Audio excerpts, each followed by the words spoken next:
Salut, je suis allé voir le nouveau film d'animation Minions: The Rise of Gru. En français, il était une fois Gru. C'est le 5e film de l'univers Despicable Me. On avait eu le premier film en 2010, le deuxième en 2013, le premier Minions en 2015, le troisième film en 2017 et on aura le droit à un 4e film Despicable Me en 2024. La version originale du film met en vedette Steve Carell dans la voix de Gru, qu'on a pu voir dans la série The Morning Show sur Apple TV+. Et il y a aussi plein de voix d'acteurs connus à travers le film dans plein de petits rôles. Ce film, c'est un prequel, un origin story. On se retrouve dans les années 70 où Gru a 11 ans et demi et son groupe de méchants préférés, les Vicious Six, vont évincer l'un des leurs.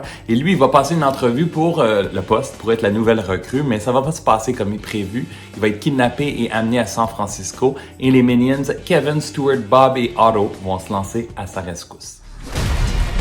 Now you. This may be the only opportunity that I got. Kevin.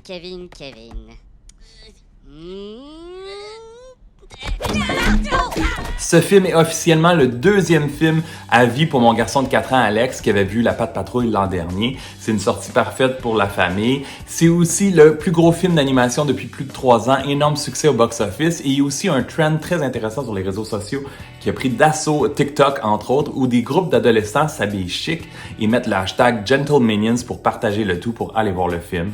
Très bizarre. Il faut dire que c'est pas nécessaire d'avoir vu les autres films pour apprécier celui-ci. J'ai particulièrement aimé le générique d'ouverture qui est un clin d'œil au film de la série James Bond. J'ai aussi beaucoup aimé la scène d'aéroport et d'avion et les scènes d'arts martiaux avec le Master Chow qui est joué par la voix de Michelle Yeoh. J'aime toujours autant la langue inventée par les Minions qui est un mélange de français, anglais, espagnol, italien et gibberish. Le nouveau Minion Otto est très drôle avec ses broches, il est très bavard. La bande sonore est vraiment efficace avec beaucoup de bonnes chansons dont la chanson thème Turn Up the Sunshine par Diana Ross et Tame Impala. Dans le film, il y a beaucoup d'action et beaucoup de scènes très très drôles, aussi efficaces pour les jeunes que pour les grands. C'est même supérieur au premier film Minions. Je vous laisse le lien vers ma critique de ce premier film à la fin. Celui-ci dure 1h27 et je lui donne 3 étoiles et demie sur 5. Si t'as aimé la vidéo, donne un thumbs up ou un like et dans les commentaires, dis-moi si t'as l'intention de voir le film et si tu l'as vu, qu'est-ce que tu en as pensé. Tu sais que tu peux me suivre sur ma page Facebook, sur mon compte Instagram, sur mon nouveau compte TikTok, sur mon compte Twitter et abonne-toi à ma chaîne YouTube parce que dans les prochains jours, je vais vous partager plein de critiques de films dont Ligne de fuite, Elvis et Thor Love and Thunder. Ciao!